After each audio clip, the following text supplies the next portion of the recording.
Personalmente me gusta pensar que soy una persona paciente, tolerante y todas esas cosas relacionadas al virtuosismo sobre la paz. Ahora imaginen la temperatura a la que me tuvo que hervir la sangre para que 4 años después vuelva a hacer una videorespuesta. Estaba mirando los precios del nuevo Dragon Ball cuando de repente, ¡pum! Pase de batalla, bonus de temporada. Claro, es un gas. No un gas, un gas. Al menos empezamos con la explicación sobre la abreviación de conceptos anglosajones que se vienen al hispanismo. Servirá para hacer más breve y eficiente mi respuesta. Son la norma desde hace varios años en la industria. Para que nos entendamos el modelo de Fortnite. El juego va cambiando temporada a temporada al punto que pasa de esto a esto. Lo cual es algo maravilloso cuando te pones a pensarlo, como cuando se hacen nuevas temporadas de un deporte y variaciones del mismo. Libertadores, Champions League, patifútbol, fútbol de playa. Solo los GaaS o juegos como servicio de Games as Service pueden jactarse de haber logrado tal cosa. Yo no sé ustedes, pero para mí eso es un logro que merece unos aplausos. En el medio te venden pases, skins, acceso a eventos, mejoras de la cuenta, expansiones, personajes, etc. Bienvenido al capitalismo, aquí nada es gratis. Por mucho que las ideas de Marx sean utópicas en el papel, en la práctica solamente dejan miseria en la historia. Este modelo de negocios viene siendo la norma desde hace ya varios años, pero poco a poco parece empezar a desmoronarse. Tal vez termine siendo una moda pasajera, una moda bastante dañina que supo vaciar de sentido a los videojuegos. Lo que se está desmoronando no es el modelo, sino la cantidad de plazas que existen para que entren más juegos de este tipo a cimentarse. Si fueran una moda como tú y tantos otros más quieren creer que lo es, estos no tendrían la trascendencia mediática que tienen, al punto de ser utilizados como vehículos de publicidad para otros medios, y menos aún mantendrían la consistencia que mantienen. Moda es la Nintendo Wii, cuyo éxito se debe a la premisa de un gimmick que solamente podía ser aprovechado por unos muy pocos juegos basados en los minijuegos, y solo por ser minijuegos se sobreentiende que estos no tienen capacidad para perdurar, y la evidencia está en lo rápido que decayó su popularidad. Moda es el Guitar Hero, cuyo éxito depende de una selección de artistas cuyos éxitos musicales vayan en sincronía con las tendencias actuales. A los auguradores del videojuego como un producto, que suelen ser los principales promotores del videojuego como un arte, está bien que les gusten más o menos los videojuegos como servicio, detestarlos incluso, y está bien, eso me da igual, pero no pueden seguir autoengañándose diciendo que son una moda, sencillamente porque al hacer un mínimo estudio en un gráfico de tendencias, preferiblemente un gráfico de velas para este caso, los condicionantes para tildarlos de moda simplemente no se cumplen, más bien lo contrario, se reafirma que vinieron para quedarse. Y lo de quitarle sentido a los videojuegos es algo que ya voy a ir comentando más adelante. Recuerden que esto es una videorespuesta, no una videoreacción. Ya sé lo que viene después, y los que me conocen haciendo videorespuestas, o mejor dicho videorespuesta en singular, sabrán que eventualmente este sujeto va a decir algo que yo voy a percibir como un insulto a la inteligencia.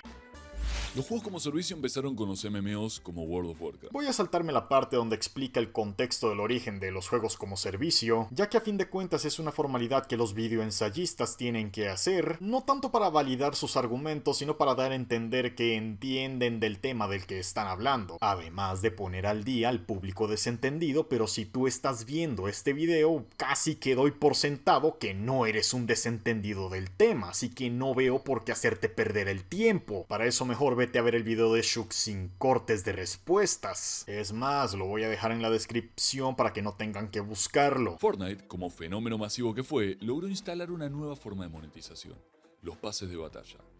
Acá el esquema es súper efectivo.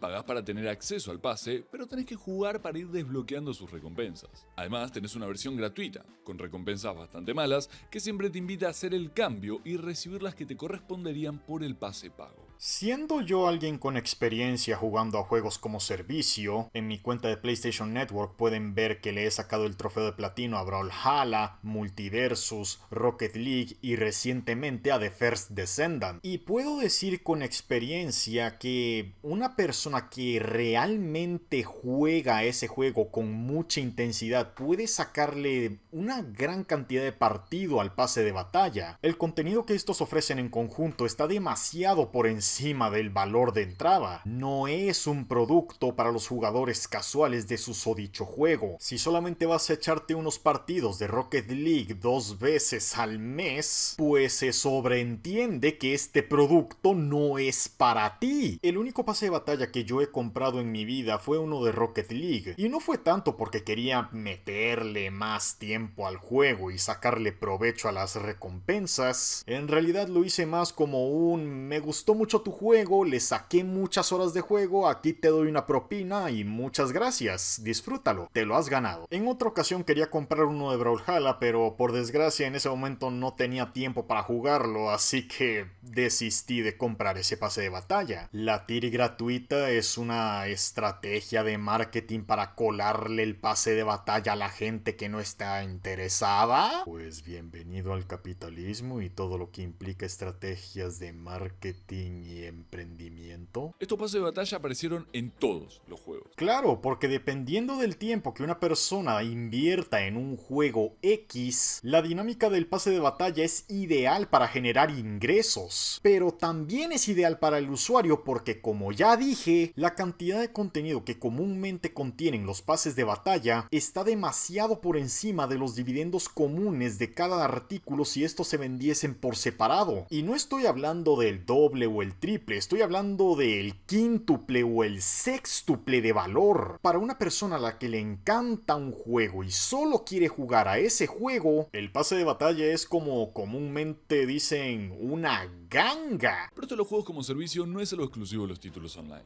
En 2006 Bethesda lanzó, para su juego Oblivion, la famosa Horse Armor. Bla bla bla, contexto histórico y explicación de lo que es una microtransacción, por favor saltémonos esto. Lo loco del caso es que se trataba de Oblivion, el predecesor de Skyrim, un juego enteramente single player. Ay sí, recuerdo los tiempos en los que Ginogamer estaba de moda. ¿Sigue estando de moda? Ni sé ni me importa. La cuestión es que nos quejamos todos con mucha fuerza y luego de tanto tiempo nos cansamos de seguir quejándonos. Ya era aburrido y agotador hacerlo. La vida es demasiado corta para desperdiciarla estando amargado. Al final pasó de poco a nada y son pocos los juegos single player que tienen microtransacciones. Y menos son los que tienen microtransacciones empoderantes. El punto máximo de este enfoque se encuentra en los gacha, juegos single player donde la progresión está directamente ligada a la plata que metas. No tengo experiencia con juegos gacha, así que me ahorraré tener que decir algo con respecto a estos. Mejor admitir que no sabes de algo y pasar página a pasar el ridículo pretendiendo. Uno de los principales recursos que explotan estos juegos es el FOMO,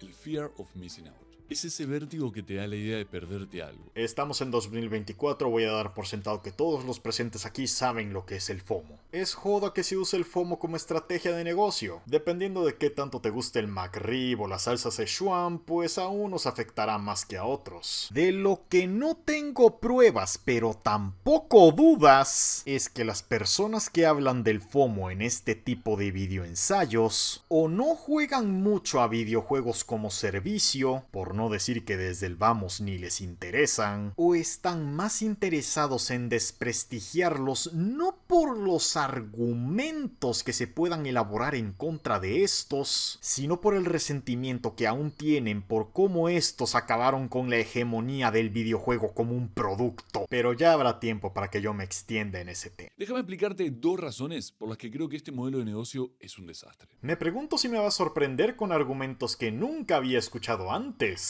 Es lo que diría si esto fuese una videoreacción, pero como no lo es, pues está de sobra decir que se vienen los spoilers. Esto no es algo nuevo. No me digas, Sherlock, ¿descubriste eso tú solo? Se llama bienvenidos a la digitalización. La gente promedio prefiere no tener que salir de casa a comprar cajas de plástico que luego tendrán que ver dónde almacenar, en pro de dar clic derecho a eliminar por cada archivo que van a dejar de utilizar durante un tiempo considerable. Y digo tiempo considerable por ser generoso, la realidad es que la gran mayoría de videojuegos no están hechos para ser rejugables. Si tanto te vas a llenar la boca diciendo que te importa la preservación de los videojuegos, te invito a formar parte de la comunidad de coleccionistas, luego me dices cómo te va con las cuentas. El problema es que los juegos online, sin servidores, no andan. Y los juegos como servicio que no funcionan se cierran aunque hayas pagado $70. Y yo pregunto, ¿cómo es posible que en pleno 2024 siga habiendo pseudointelectuales que realmente piensan que el resto de mortales somos lo suficientemente idiotas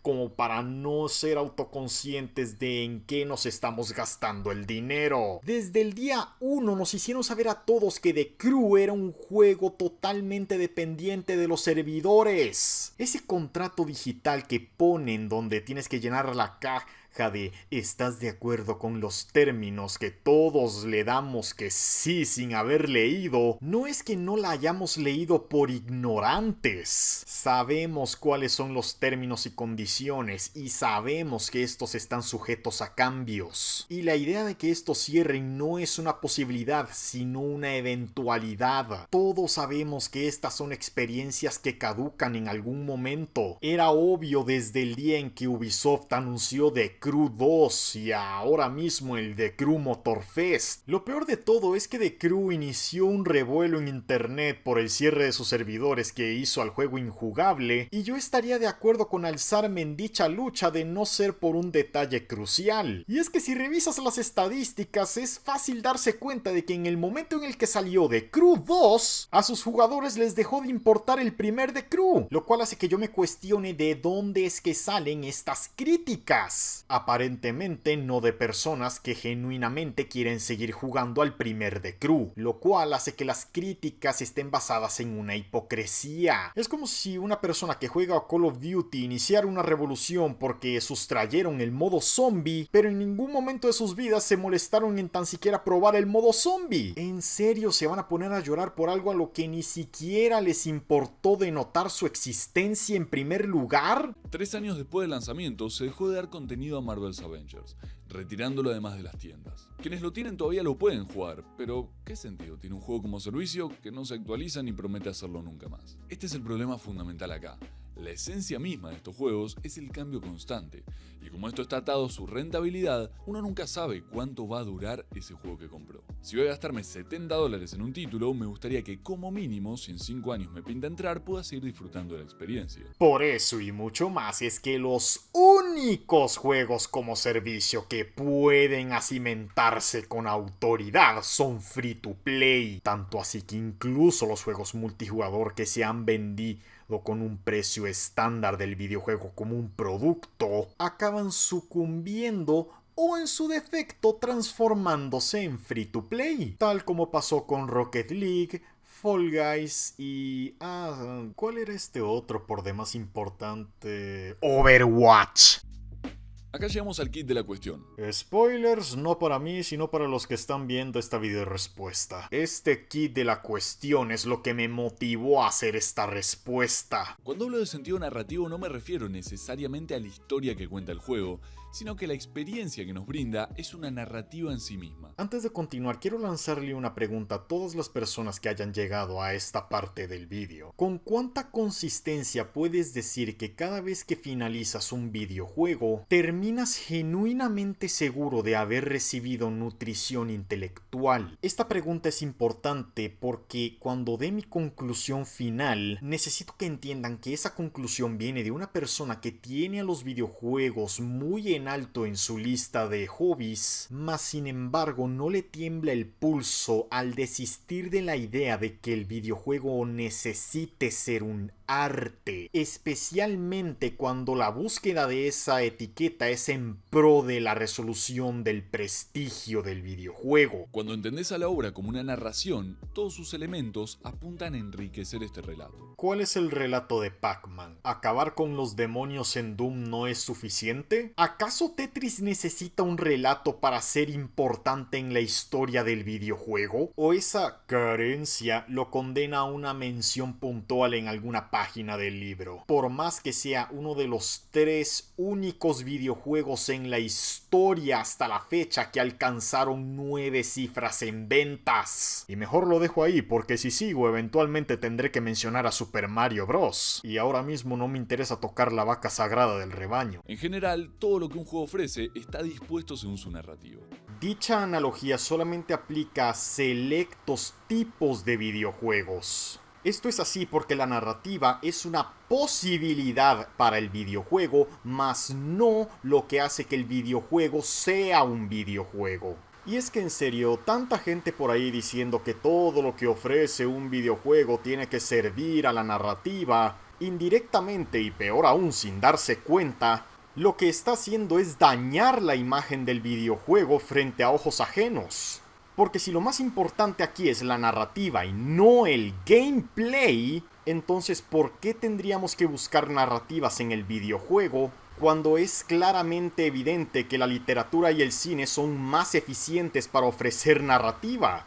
Si tanto quieren que el videojuego pueda ser tomado en serio, la única forma en la que lo puede lograr es a través de la virtud de la interacción. O dicho de otra forma, es la narrativa la que debe servir al gameplay, no al revés. Pero claro, como son muy pocos los juegos que pueden narrar a través de la interacción y no al revés, guiño guiño, continuaré extendiéndome en esta parte cuando llegue a la conclusión final, guiño guiño. Imagínate llegar a una nueva fase del Sekiro, después de haber perfeccionado el combate al máximo, y que de repente te den una R15 y el juego se convierte en un shooter de coberturas. Todo lo anterior no sirvió para nada. Vale, soy consciente de que este ejemplo es una hipérbole, pero en realidad todo depende de la efectividad con la que se introducen nuevos conceptos jugables. A eso se le llama mezcla de géneros y está muy acimentado y bien llevado en general. La conducción en un juego de Grand Theft Auto no será lo suficientemente pulida para sostenerte un juego de carreras, pero al mismo tiempo no tiene que hacerlo. Básicamente porque no es un juego de carreras, sino un juego sobre recrear la fantasía de Scarface. Y la fantasía de Scarface es más que solo conducir. Sé que muchos dirán que me estoy desviando demasiado, pero el problema es que este tipo de afirmaciones son generalizaciones falaces. Si la mezcla de géneros fuese una excepción a la regla, pues vale, pero no es así. Por eso es importante recalcar estas falencias del ensayo. Estos cambios radicales se dan porque los juegos como servicio están reinventándose todo el tiempo para volver a exigirle al jugador.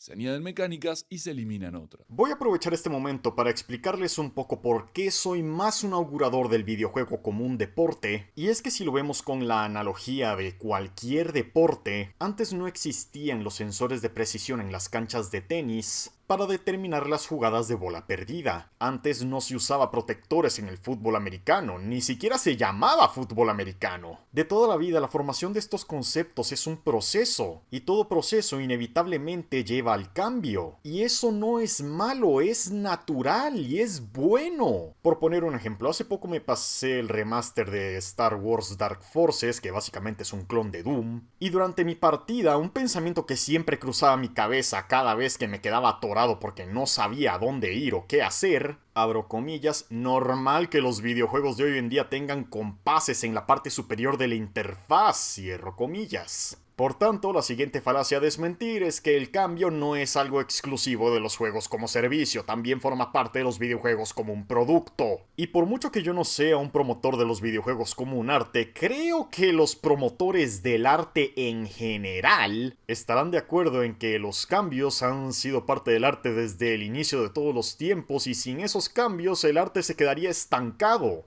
La narrativa no puede construirse si a cada paso que das borras el anterior.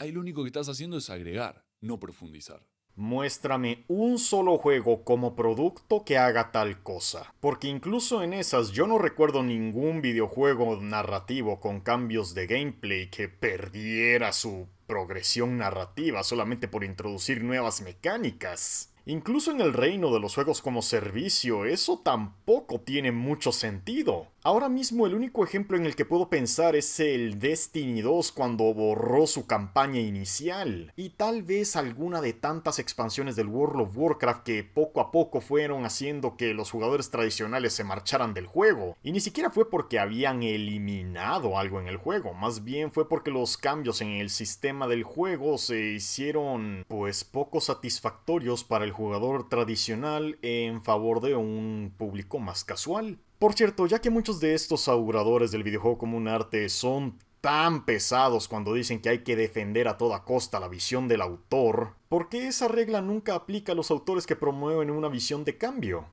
Y ojo, uno puede eliminar elementos en pos de una narrativa. ¿En pos de una narrativa o en pos de los juegos que promueven tu discurso? Todo sea con el propósito de bajarnos a los juegos como servicio y regresar a la gloria de la PlayStation 2. Oigan, ya sé que es muy tarde para pedir disculpas por sonar tan irrespetuoso, pero traten de entenderme, estamos viviendo la tercera década que compone el tercer milenio y todavía hay millennials y primera oleada de Zetas que no terminan de entender que son un público en decadencia porque de toda la vida los videojuegos han sido este hobby que en algún momento de la adultez todo el mundo siempre deja. El público para los videojuegos que siempre va a la alta siempre es el más joven. Y si la segunda mitad de Zetas y la generación Alpha no conectó con el videojuego como se concibió para los millennials, pues ya está, toca hacer un cambio. Lamento que este no vaya de acuerdo al gusto de los millennials. Pero es que siendo justos, cada vez hay menos millennials jugando a videojuegos por las responsabilidades de la adultez. Actualmente el mercado está saturado de juegos para servir a tus intereses. Y la excesiva mayoría fracasa porque no hay suficientes millennials interesados en comprarlos. Simplemente las matemáticas no salen para recrear lo que se vivió en la sexta generación.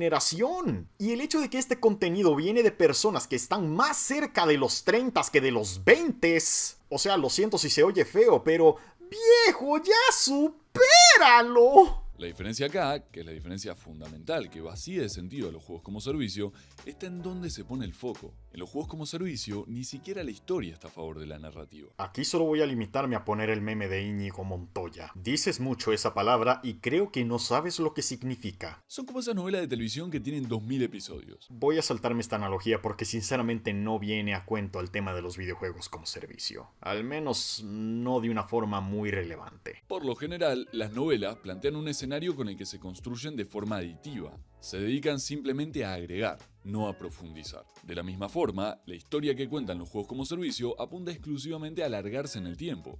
No hay una relación entre la temporada 3 y la 7. A ver, dejando de lado la soberana demostración de ignorancia por el obvio desinterés que se está demostrando en jugar un juego como servicio, y digo jugarlo con genuino interés, no solamente instalarlo, pasarse una hora en el tutorial y luego decir que ya terminé con el trabajo de investigación. Diablos, porque estos videos siempre los hacen personas a las que ni siquiera les importan los juegos como servicio. Pero a ese argumento quiero responderlo con el planteamiento de una pregunta. ¿Y qué pasa con el universo expandido de Star Wars? ¿O el Hobbit que expande en la historia de Lord of the Rings? Y en eso lo dejo antes de que empiece a hablar de Dune. Está bien que uno prefiera historias contenidas en lugar de sagas expandibles, pero es que una cosa no invalida o deslegitimiza a la otra. Son métodos diferentes que se prestan para necesidades totalmente distintas. Por muy maravillosa que me parezca la historia de los tres mosqueteros, no significa que no haya espacio para la espada y la piedra o el rey Arturo y sus caballeros, junto con todo lo que implica su narrativa ramificada para contar muchas historias de muchos otros personajes en un mismo universo. Los juegos como servicio la van piloteando todo el tiempo porque no tienen una historia que contar en realidad, no es su propósito. Exacto, y no debe de serlo porque los videojuegos no necesitan narrativa literaria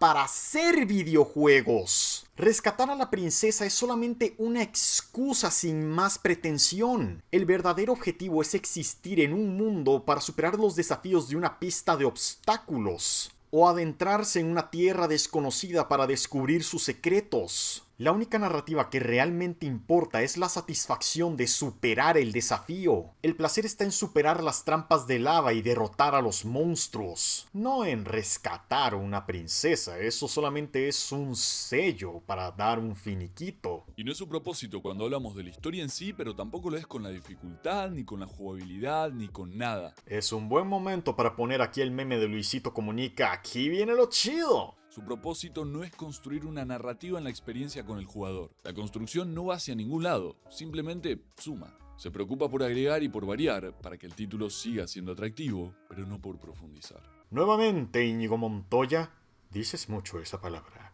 pero no creo que sepas lo que significa. Destiny 2 fue de los pocos juegos que precompré. No sé por qué, ni siquiera había jugado al 1, pero me llamaba mucho la atención. Cuando salió, me acuerdo lo mucho que me asombraba su campaña. Las postales eran impresionantes gracias a los gráficos que tenían. Años después quise volver y, para mi sorpresa, todo había cambiado. Toda esa historia, ese desarrollo con su pelea final, había desaparecido. Ahora hay otro modo historia y el original es literalmente inaccesible.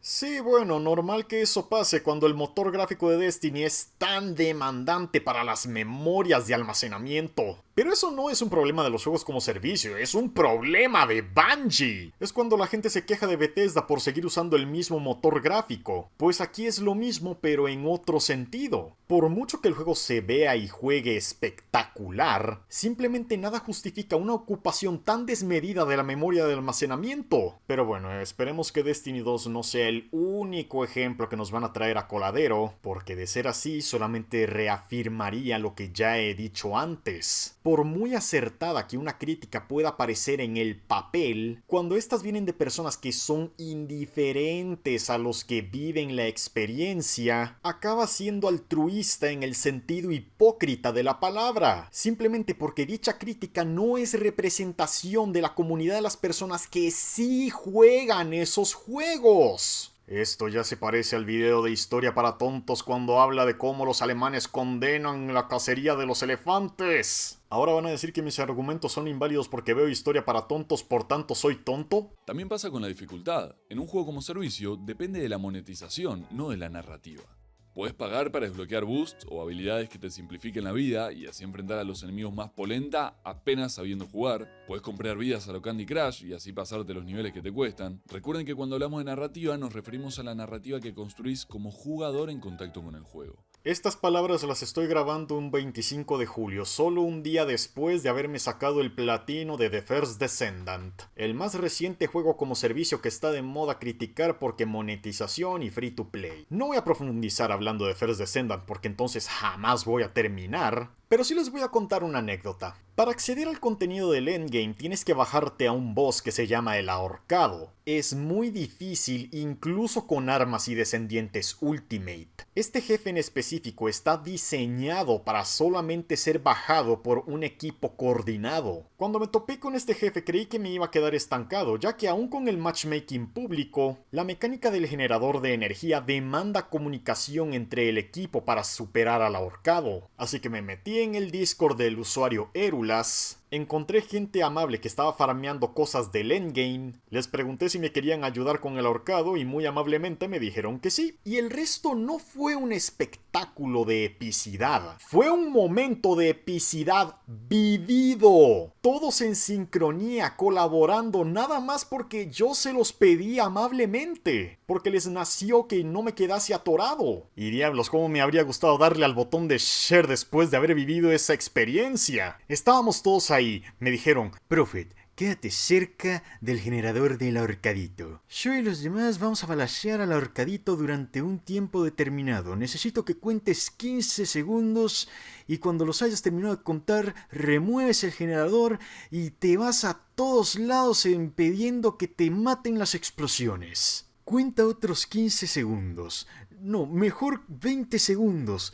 Cuando los termines de contar, devuelves el generador donde estaba. Me incapacité justo a medio metro de devolver el generador. Pero todo está bien porque me revivieron y devolví el generador a la planta del ahorcado y vencimos al ahorcado y esta es solamente una de otras historias que tengo del The First Descendant. Y por estas historias que solamente se pueden vivir en este tipo de juegos, es que me siento en la obligación de defenderlos, no a todos, eso sí, pero es que cuando un juego como servicio es bueno, es que te sientes como un Power Ranger que vence a los malos con trabajo en equipo. Estoy más que seguro que en el futuro habrá actualizaciones que dejarán atrás el desafío del ahorcado. Y eso está bien, porque mientras el ahorcado se va quedando atrás, vendrán otros desafíos a superar. Y sé que ahora mismo es pronto para hablar, pero es que el equipo de The First Descendant se está tomando muy en serio el feedback de la comunidad. Y si el futuro de The First Descendant es como lo he vivido hace poco, entonces no me queda de otra más que hacer una reverencia y dar las gracias. O meterle $70 a sus micropagos, que es la forma más eficiente de apoyar este proyecto. Y en cuanto al ejemplo de Candy Crush, pues ¿qué esperabas? Es Candy Crush. Lo que quiero decir con eso es que si van a agarrar ejemplos para validar argumentos, mínimo busquen ejemplos que puedan poner a prueba sus formas de pensar, porque de lo contrario se llega a la falacia de que los ejemplos han sido seleccionados a dedo para cumplir con el objetivo de validación. El desarrollo de los personajes tampoco está al servicio de la narrativa en los juegos como servicio. El personaje que uses va a depender de cuál puedas comprar o de cuál te toque en la loot box. Ya no tenés que construir una relación o ir descubriendo sus historias de a poco para conocerlos en profundidad. Ahora te puedes leer toda su vida resumida en un texto en la tienda. ¿Recuerdan cuando Hinogamer comparó el Overwatch con JRPGs? Pues eso, comparar un hero shooter con JRPGs es una demagogia. Simplemente porque son conceptos de entretenimiento totalmente distintos que sirven a propósitos totalmente distintos. Y la jugabilidad, que es lo que hace que un videojuego sea un videojuego, siempre está presente en ambos casos. Por tanto, uno no demerita al otro. Pero ¿saben qué? Vamos a seguir esa lógica un poco. ¿Qué pasa con Super Smash Bros.? Si quiero enterarme de cómo es uno de los personajes de la plantilla, sí o sí tengo que comprarme uno de los juegos protagonizados por ese personaje de la plantilla. Bajo esa lógica, el Super Smash Bros., un juego que es considerado por muchos una vaca sagrada, quedaría reducido a ser poco más que un producto publicitario. Este desprecio por la narrativa es un desprecio por la relación entre el juego y el jugador. Deja de priorizar su experiencia para priorizar la monetización. El jugador deja de crear una historia con el juego para ser explotado económica, temporal y psicológicamente por él. Entonces esa anécdota que viví en The First Descendant a través de las mecánicas de juego no cuenta. Y otra cosa, ¿por qué siempre que los creadores de contenido que están en contra de los juegos como servicio siempre tienen que quejarse de la supuesta manipulación de las microtransacciones? Las loot boxes fueron penalizadas por medio de la ley a tal punto en que literalmente se convenció la reducción del uso de las mismas. Pero lo peor de todo es que da la impresión de que estos pseudointelectuales realmente piensan que la gente no tiene criterio propio. Yo le he metido dinero a los juegos como servicio que me han dado una cantidad de horas de entretenimiento disfrutadas, por cierto, prácticamente incalculable. O eso diría si PlayStation no llevara la cuenta. Casi 500 horas en Brawlhalla. Por supuesto que le voy a meter dinero a este juego que tanto disfrute me ha dado. Y no es que me gaste el dinero en cualquier cosa, solamente invierto en skins para mis mains, nada más. Rocket League no me sacude tanto y creo que ni siquiera he llegado a la 100ª hora con él. Pero vamos, $45 que más o menos he contado de forma exacta sobre un juego que vuelvo a mes, es que para mí eso tiene mérito. $70 para The First Descendant, que literalmente es el juego que yo quería que fuese Destiny. Y hablo de Destiny el primero. Solo Multiversus, que fue mi tercer platino de juego como servicio, no le he invertido dinero. Pero eso en parte es por culpa de su propia premisa, no tanto porque sea un juego como servicio. Pero eso es un tema que ya hablé en otro vídeo. Ahora yo les pregunto, ¿soy un ludópata? Entonces, ¿qué sentido tiene el juego?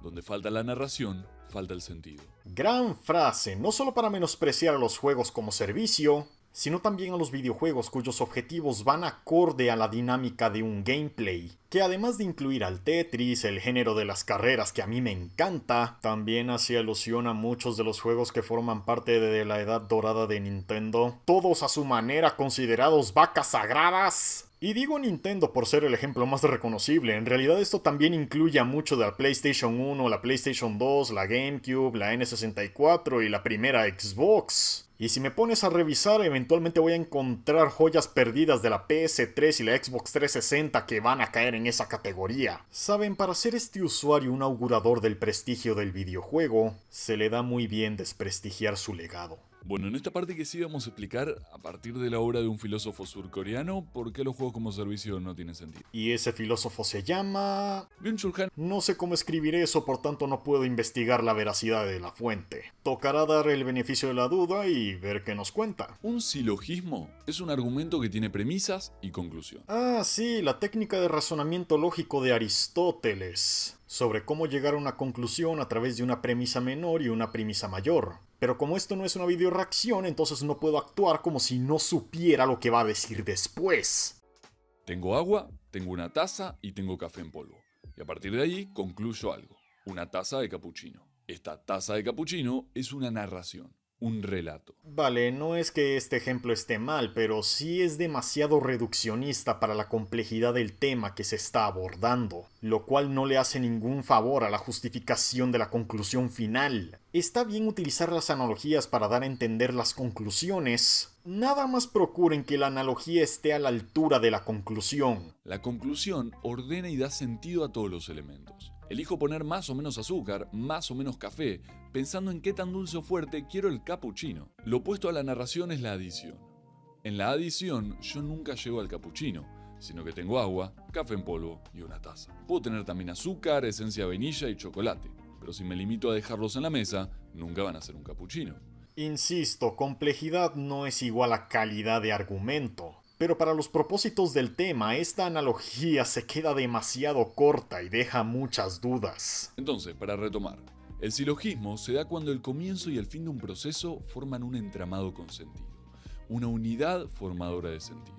Así, la narración, frente a la mera adición, es un silogismo, donde se descompone toda forma silogística, todo se deshace sin sostén. La aceleración total tiene lugar en un mundo en el que todo deviene aditivo y se pierde toda tensión narrativa, toda tensión vertical. Con razón no sabía cómo buscar el nombre del autor de la fuente. Y esta cita sufre de una sobreestructuración literaria, lo que popularmente se conoce como el arte de no decir nada. Y lo peor de todo es que hace poco yo te dije lo que era un silogismo de forma más pragmática y menos pretenciosa. A ver, que sí, que un argumento puede ser reforzado con la cita de un autor, pero lo primero es que la cita sea congruente en sí misma. La narración es lo que da sentido a la experiencia.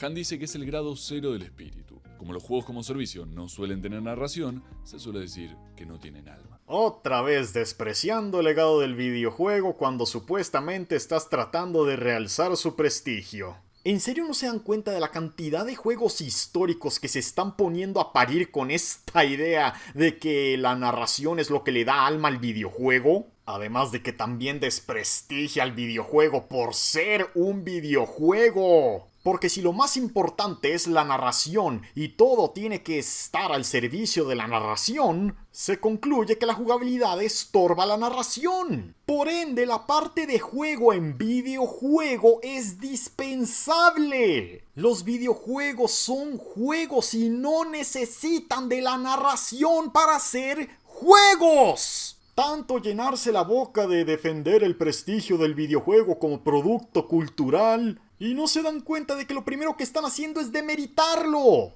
Afortunadamente vivimos en un mundo donde Hellblade 2 fue puesto a parir y con buena razón. Porque a pesar de todos los esfuerzos que hizo Ninja Theory en servir a la narrativa de Hellblade 2, en el proceso terminaron denigrando los sistemas de juego. Los combates se han simplificado, el control de masas es inexistente, y si al primer Hellblade se le podía criticar la poca variedad de enemigos, aquí directamente ni se considera importante. Y si pongo a parir a Hellblade 2 en lugar de otro pelijuego de Sony, es porque ni siquiera The Order 1886 llega a caer tan bajo. Y durante mucho tiempo esa fue una línea muy difícil de superar, o mejor dicho, inferiorizar, y Ninja Theory lo logró. Y el hecho de que sea una secuela de un juego que ya tenía una jugabilidad que, si bien no era de lo más destacable del mundo, era bastante servicial para los objetivos que se planteaban, solo sirve como metáfora de echar alcohol en la herida. Menos mal que vivimos en la realidad alternativa donde ese juego fue puesto a parir. Porque los videojuegos necesitan la jugabilidad para autonutrirse. Es la carne del gran todo que se supone que son. Las narrativas en los videojuegos son solo complementarias, algo así como la papa asada que está al lado de la carne.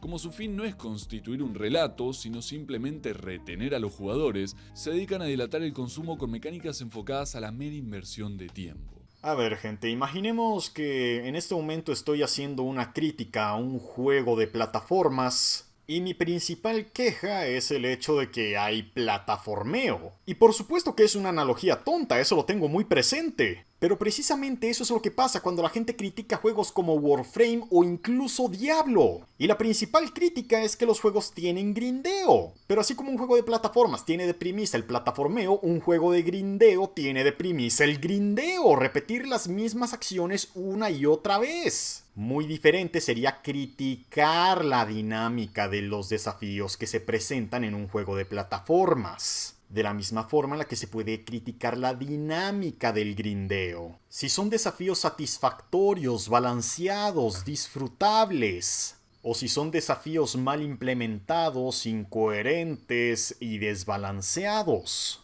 Esa es la diferencia entre mi experiencia con el primer Destiny y The First Descendant. Ambos son videojuegos cuya premisa de bucle de juego se basa en el grindeo. Pero de lo que recuerdo de mi experiencia con el primer Destiny, las recompensas del grindeo eran incoherentes con el sistema de progresión que lo dejaba a uno estancado. Y la única forma de seguir progresando era a través de una raid. Una raid sin matchmaking en un mundo pre-Discord. Las recompensas por el grindeo en The First Descendant son mucho más resonantes con su sistema de progresión. El matchmaking está disponible en todos los modos de juego, solo se inhabilita cuando se seleccionan modificadores de dificultad en el modo difícil, y todo eso en un mundo post-Discord. Pero como los juegos como servicio acabaron con la hegemonía del videojuego como un producto, entonces toca quitarles los derechos. A pesar de que estos no tienen la culpa de tener una mayor facilidad de tacto en consonancia con las sensibilidades que se llevan hoy en día. Como ya lo había dicho en el ejemplo de Star Wars Dark Forces, si hoy en día los compases son un estándar en la interfaz, es porque dejar perdido al jugador sin saber dónde está la puerta en la que tiene que conectar la llave para seguir avanzando en el juego no es la mejor de las ideas. Los MMO son un ejemplo perfecto de esto. Tu capacidad de superar desafíos no va a depender de tu habilidad, sino de tu nivel.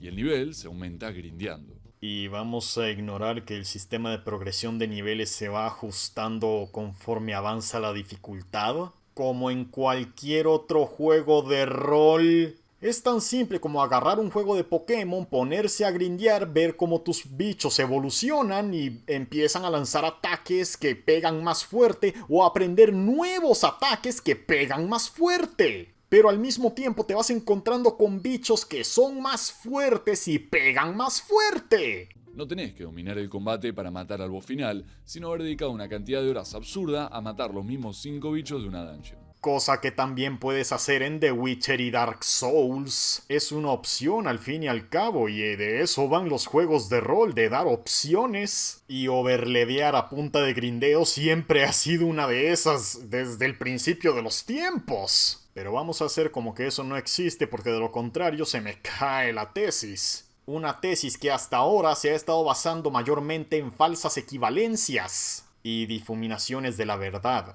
No hay una narración, sino una barrera que está puesta según los intereses del juego.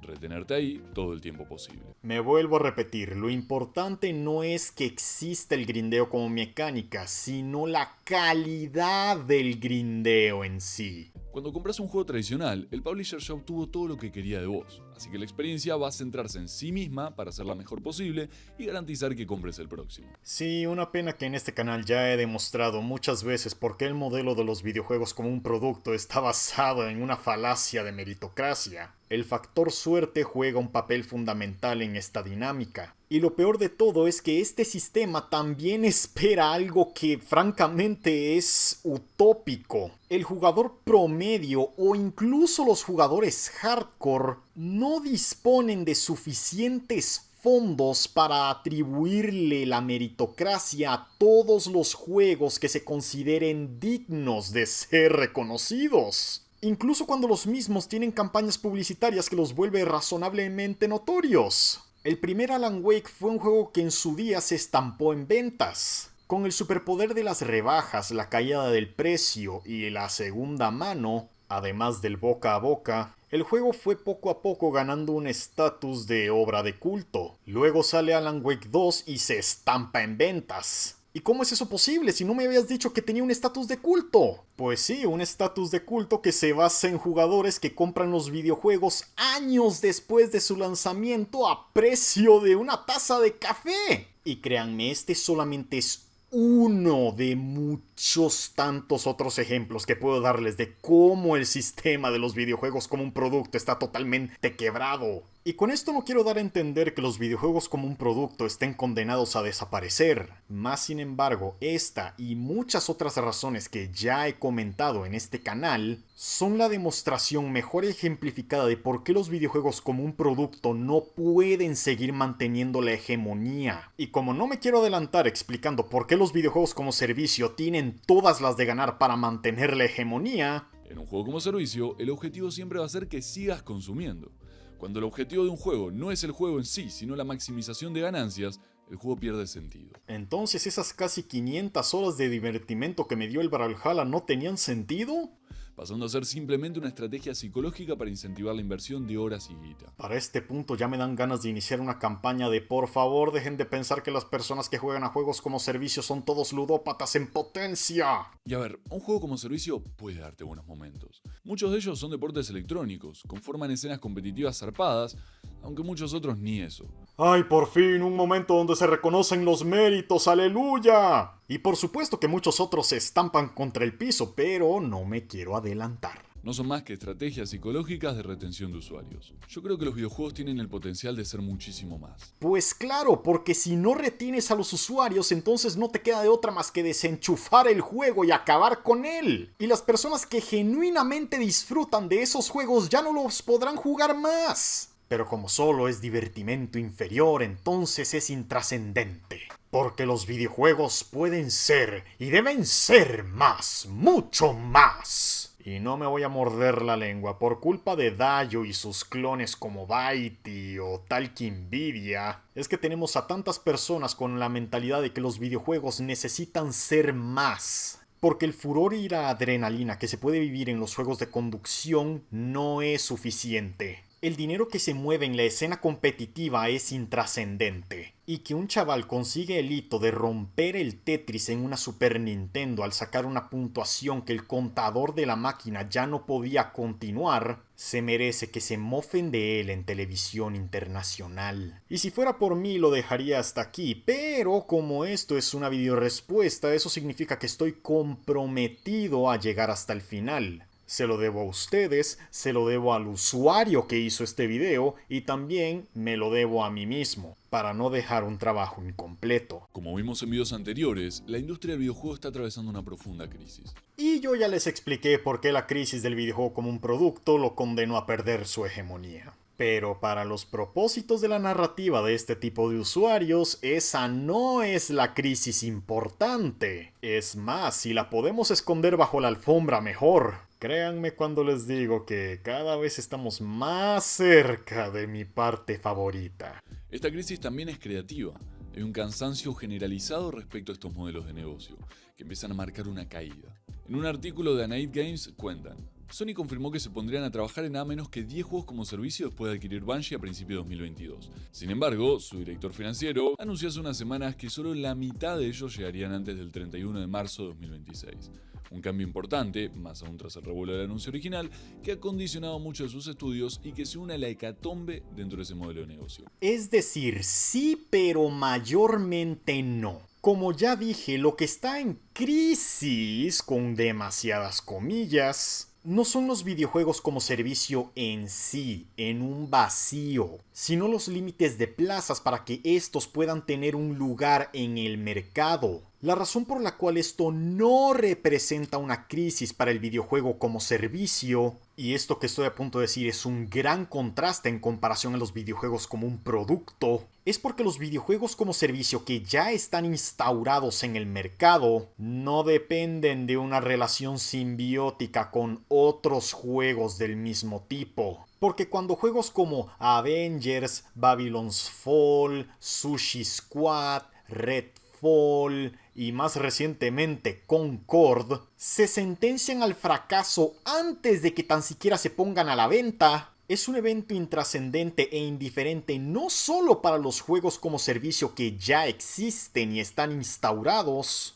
sino también para el mismo público que juega este tipo de juegos. Sean los gigantes más acaparantes de atención como Fortnite y Roblox, Hasta los más chicos pero saludables como Disney Speedstorm y Fall Guys no necesitan competencia directa para mantenerse, solo necesitan ser consistentes con las actualizaciones y no hacer nada que enfurezca a la comunidad. Mientras la comunidad sigue invirtiendo su dinero, lo de las actualizaciones no será ningún problema. Y mientras dichas actualizaciones no hagan cambios que provoquen el abandono de la comunidad, tanto el juego como su gente seguirán cómodamente. ¿Cuál cómodamente? Contenta de hecho, pero eso no rimaba. Esto no significa que el modelo funciona porque no tiene competencia directa. Funciona porque la principal competencia de cada propuesta de juego como servicio es el mismo juego como servicio en sí.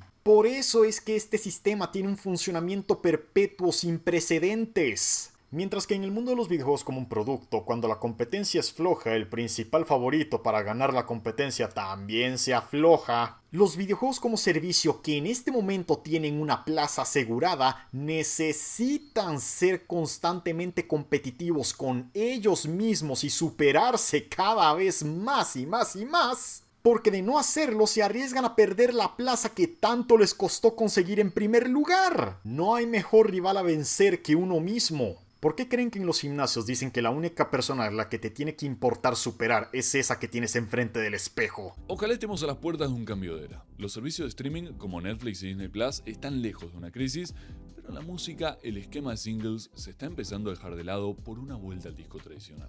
Ojalá en los juegos pase algo similar. No va a pasar porque las formas de cada medio no podrían ser más distintas. Simplemente la música no puede ser competitiva de la misma forma en la que sí lo puede ser un deporte como el fútbol. Y el fútbol no es el deporte rey solo por ser el más popular, sino también por toda la continuidad que ha tenido su legado. Los Beatles fueron legendarios y dejaron una marca en la historia de la música, por supuesto que sí, pero hoy en día lo que más se escucha es Bad Bunny o La Bichota, la verdad no tengo idea. Las leyendas del deporte van y vienen, pero las bases que cimentan esta disciplina siguen siendo las mismas que se han mantenido durante más de un siglo. Por esto, y muchas otras cosas más, es que digo que los videojuegos son más cercanos al deporte que al arte. Y los videojuegos como servicio son el mayor culmen de eso. Desde antes del nuevo milenio ya existían las competiciones de videojuegos. Siendo así, los videojuegos como servicio son el siguiente paso más lógico que estos podrían dar para continuar con dicha tradición. Y sí, tradición es una palabra clave para toda esta verborrea que me he clavado. Y es esa misma tradición la que este tipo de ensayos se está denigrando y se promueve como el objetivo a alcanzar. Y está mal porque trivializa, denigra y humilla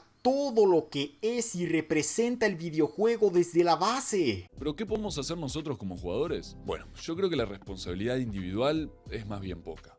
Como ya estamos de acuerdo en algo, por fin. El que te compres o no ese pase de batalla que no necesitas no va a hacer cambiar de opinión a la industria, aunque seguramente te ayuda a nivel personal. O tal vez no vamos a estar de acuerdo de la forma en la que yo estaba pensando. Date la oportunidad de vivir experiencias que sean enriquecedoras posta, con juegos que tengan algo que aportarte. 177 trofeos de platino hasta la fecha. En la descripción pondré el link a mi PSN para que ustedes mismos puedan ver y decidir si tengo suficiente experiencia, criterio o como sea que lo quieran llamar hoy en día, no solo para hacer una videorespuesta con el grado de contundencia que estoy dando, sino también para que puedan decidir si a lo largo de los años he estado jugando a juegos enriquecedores que aportan algo y etcétera, o si solamente he jugado chorradas, he perdido el tiempo. Por tanto, todas las cosas que he dicho quedan invalidadas porque están basadas en una experiencia poco nutrida, o poco enriquecedora, o poco intelectual, o lo que sea que quieran decir. Creo que todo exceso debería ser regulado, como pasó con las loot boxes, como están tratando con los gacha y con las apuestas, y creo que la industria de los videojuegos siempre está en evolución. Entonces dices que eres de izquierda y estás de acuerdo con la regulación arbitraria del mercado según los intereses de un estado. Incluso cuando el Estado puede ir en contra de los intereses del libre mercado. Ya saben, esa libertad por la que tanto se luchó y sufrió para conseguir. Porque si la respuesta es sí, entonces eso explica bastante. Todo el tiempo hay nuevas tendencias y no sería sorprendente ver un cambio hacia un enfoque más tradicional y narrativo en el futuro. Ya había explicado con anterioridad cuáles son los videojuegos que se pueden clasificar de modas. Guitar Hero, Wii Sports, Skylanders. Así que parece un buen momento para explicar por qué no solo los videojuegos como servicio no son una moda, sino en general qué cosas no son una mera moda. Y realmente no hace falta gastar tinta en una tesis muy larga. Todo se reduce a una cuestión de pragmatismo. Los pantalones de mezclilla no pasan de moda porque además del confort que estos traen, la versatilidad de la prenda es demasiada y por ende es demasiado fácil conjugarla con cualquier otra prenda. El anime shonen nunca pasa de moda porque el entusiasmo por la acción y las historias de personajes en conjunto siempre están presentes tanto en la juventud como en la adultez. El Fuchibol now é uma moda porque a euforia que provoca no mundo serviu para nos conectar com pessoas de todo o mundo, como nada mais fez independentemente de raza, religião ou cultura. Y si pudiste entender lo que acabo de decir en portugués, entonces ya te podrás estar haciendo una muy buena idea de por qué los videojuegos como servicio no son una moda como tanto lo quieren hacer ver sus detractores. Ojalá el cansancio de la comunidad sea un puntapié inicial. Si bien Fall Guys y Rocket League ya no mueven a tantas personas como solían hacerlo, eso no quita que el formato del videojuego como servicio sigue vigente, con fuerza y autoridad para imponerse encima del videojuego como un producto. Bueno, por suerte venía tranquilo el video de hoy. Capaz sea un poco mucho, pero para eso estamos acá, para tratar de aportar cosas nuevas a la discusión. Nada de lo que has dicho ha sido algo que yo no haya escuchado antes, pero todo lo que has dicho encapsula muy bien en un solo vídeo aquello que tanto se ha querido defender a capa y espada, sin nunca detenerse a hacer una reflexión de por qué esto que se está defendiendo ha decaído en primer lugar. Al menos puedo darte las gracias porque de esta forma solamente tengo que hacer un video como este en lugar de agarrar varios videos de otros usuarios que hablan de lo mismo pero con menos, digamos, completismo del tema o los temas.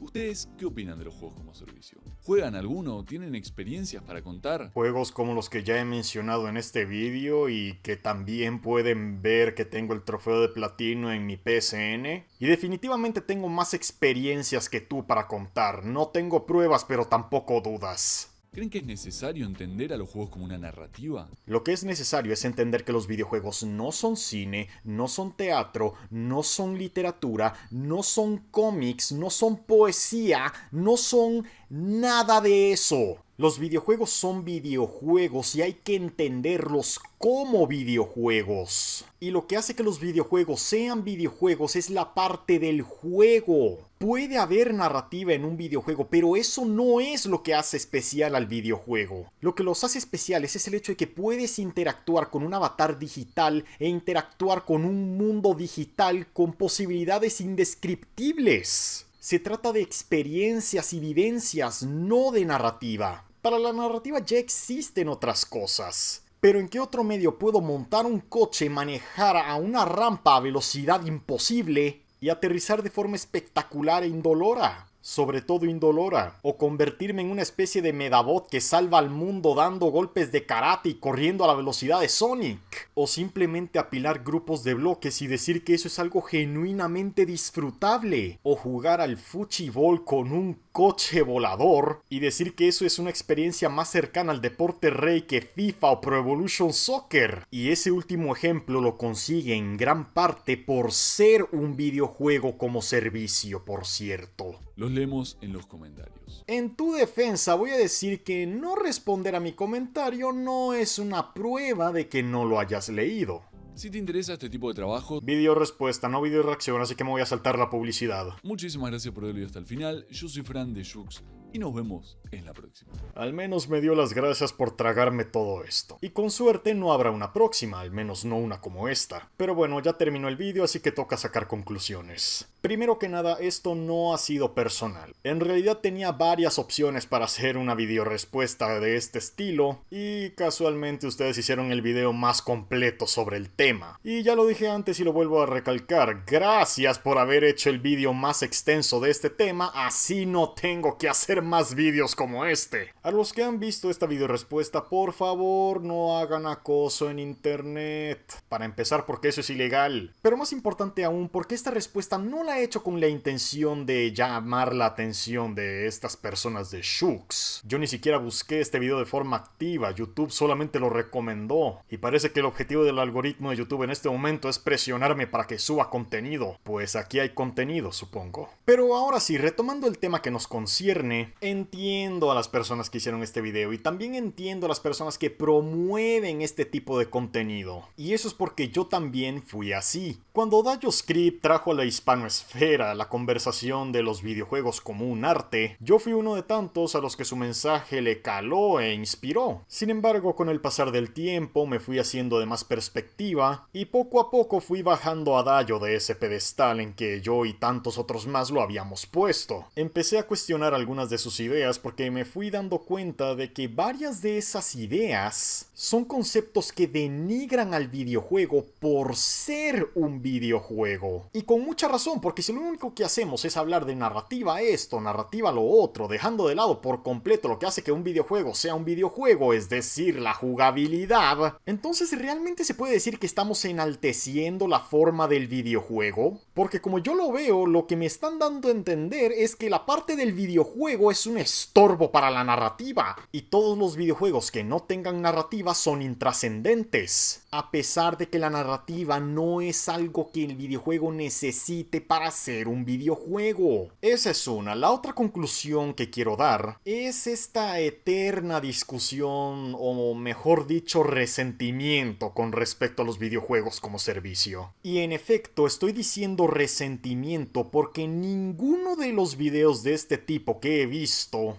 ha planteado una crítica a los juegos como servicio de manera constructiva. Siempre son todas críticas destructivas que auguran todas por un punto y final a esta nueva hegemonía que los videojuegos como un servicio han impuesto con autoridad. Y en términos justos de meritocracia, por cierto. Y esto es algo que ya he tratado yo mismo en otros vídeos y parece que lo voy a tener que repetir aquí. Así que aquí vamos. Entiendo que eres un millennial o a lo mucho un centennial de la primera oleada, viviste los tiempos de la PlayStation 2, GameCube y Xbox en carne propia, y en efecto ese fue el momento más álgido para la forma del videojuego como un producto. Sin embargo, y esto es de toda la vida, la industria del videojuego siempre sirve a los intereses de la generación en transición. Y esto es porque las generaciones avanzadas de toda la vida siempre dejan el videojuego en algún punto de la adultez. Eso es algo que siempre se ha cumplido y a día de hoy se sigue cumpliendo. Los videojuegos como un producto no van a desaparecer, pero lo que sí es una realidad es que estos han perdido el control de la hegemonía. Y eso ocurrió porque las bases que cimentan el funcionamiento de este modelo son falacias de meritocracia que ya han sido desmentidas una y otra vez. Estas falacias asumen que lo único que se necesita para triunfar es hacer un buen producto.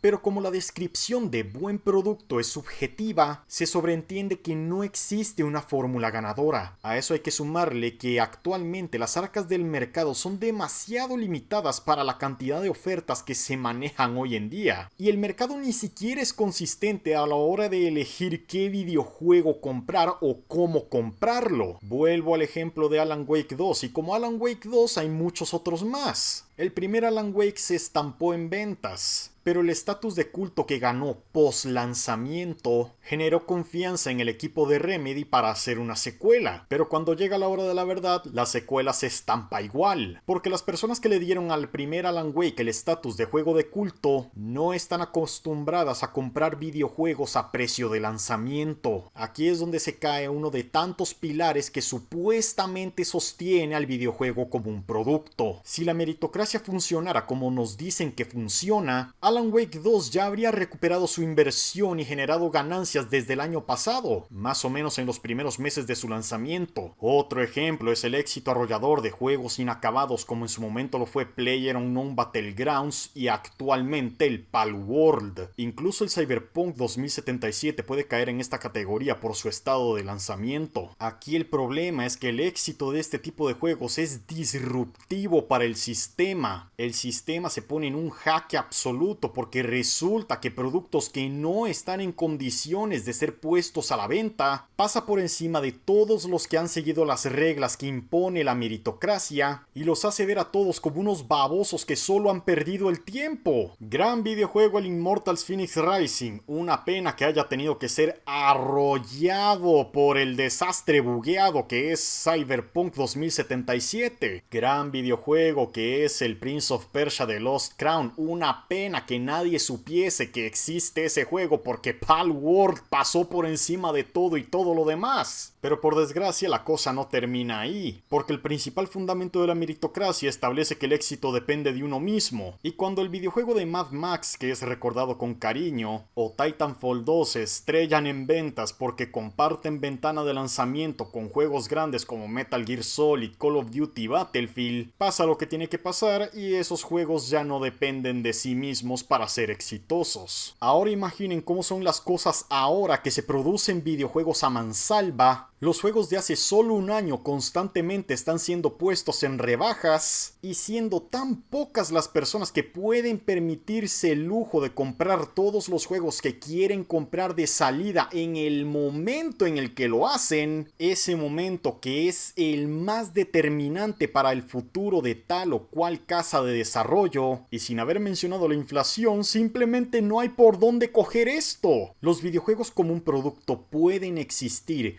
pero por todo eso que he comentado y muchas otras cosas más, son incapaces de gobernar. Pero entonces toca responder la pregunta, ¿por qué nada de lo que he dicho parece afectar a los videojuegos como servicio? Para empezar, porque mientras que los videojuegos como un producto se producen más o menos desde cero, lo cual implica que el tiempo de desarrollo como muy mínimo y teniendo toda la suerte que se pueda dar en este mundo, vas a tardar como 2 años en terminar un videojuego y ponerlo a la venta. Un videojuego como servicio apenas esté listo para salir al mercado, ya va sobrado de herramientas para autoproducir contenido sobre sí mismo. Sean indies o AAA, la mayoría tarda alrededor de 3 a 5 años para terminar un producto. Las temporadas de los juegos como servicio tardan aproximadamente 3 meses en renovarse. Los años que tanto tardan los juegos como un producto en terminarse, las más de las veces se traducen en experiencias que caducan en un puñado de horas. Simplemente no son comparables con la rejugabilidad que te dan los juegos como servicio. Si bien algún que otro juego como producto puede elaborar conexiones con personas alrededor del mundo, los juegos como servicio trascienden barreras que para los juegos como un producto son prácticamente impensables. Lo más alto que los videojuegos como un producto pueden aspirar con muchas comillas es oscilar de 4 a 12 millones de ventas. Acceder al octavo dígito marcado por los 10 millones es algo demasiado difícil que solo una selecta minoría puede lograr. Más selecta aún es la minoría que consigue entrar en el reino de los 20 millones. Los que oscilan los 30 millones se pueden contar con los dedos. La oscilación de los 40 millones se pueden contar con los dedos de una mano. Entre los 50 millones que actualmente marcan The Witcher 3 Wild Hunt,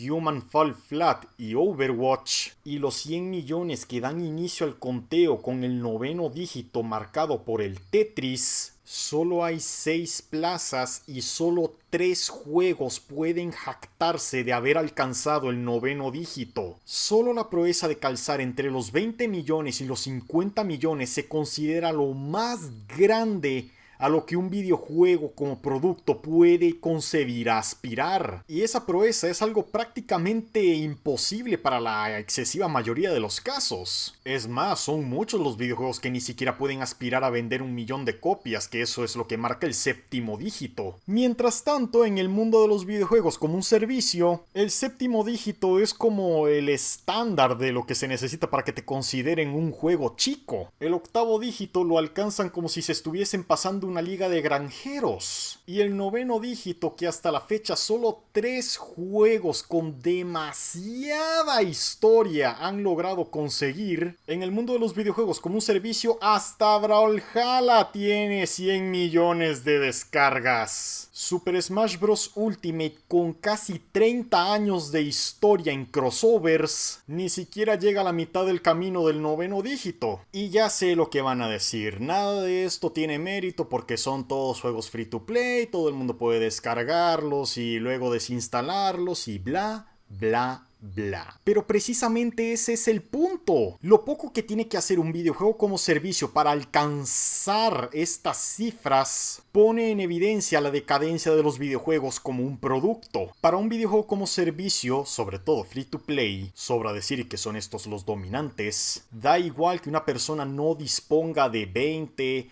30, 40, 50, 60 o 70 dólares para gastar. La tier de micropagos más baja suele ser de 5, 6 o 7 dólares. Incluso si nunca inviertes dinero y siempre juegas de gratis, eso a los juegos como servicio también les sirve. Porque esa movilidad social es la que hace que eventualmente llegan personas que sí van a tramitar. Y sus opciones para tramitar desde el primer día oscilan de lo mucho a lo poco. Comodidad para las billeteras de todos los tamaños, sea en el momento que sea. Mientras tanto, un juego como un producto que no consiga el éxito en los primeros meses, al precio que se impone en el día de lanzamiento, que se mantendrá fijo durante un tiempo relativamente largo, prácticamente hasta ahí llegó, porque el modelo del videojuego como un producto también impone que es un todo o nada al primer intento. Mientras que en el reino de los juegos como un producto, los fracasos de Sony, Ubisoft o quien sea realmente, dañan la imagen de estos de una forma que es casi irreversible. Estos, y por desgracia para los fanáticos de la guerra de consolas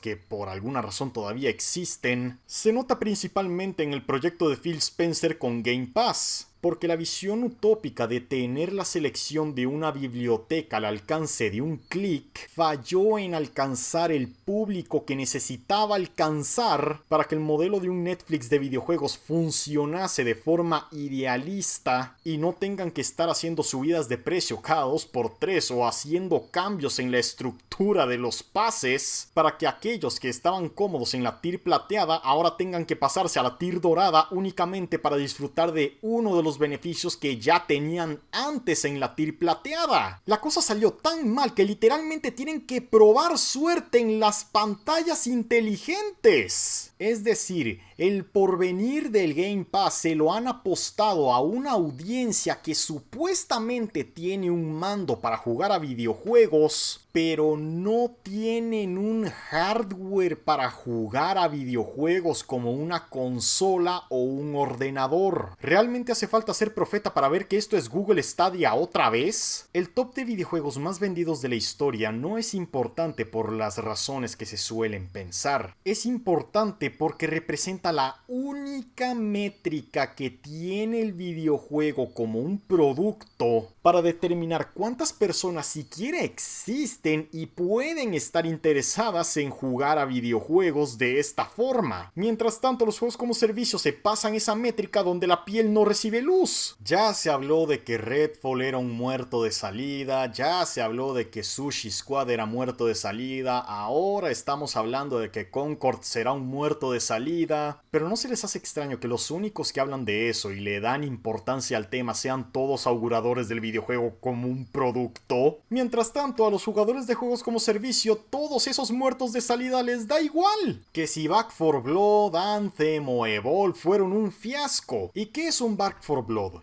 ¿Y qué es un Anthem?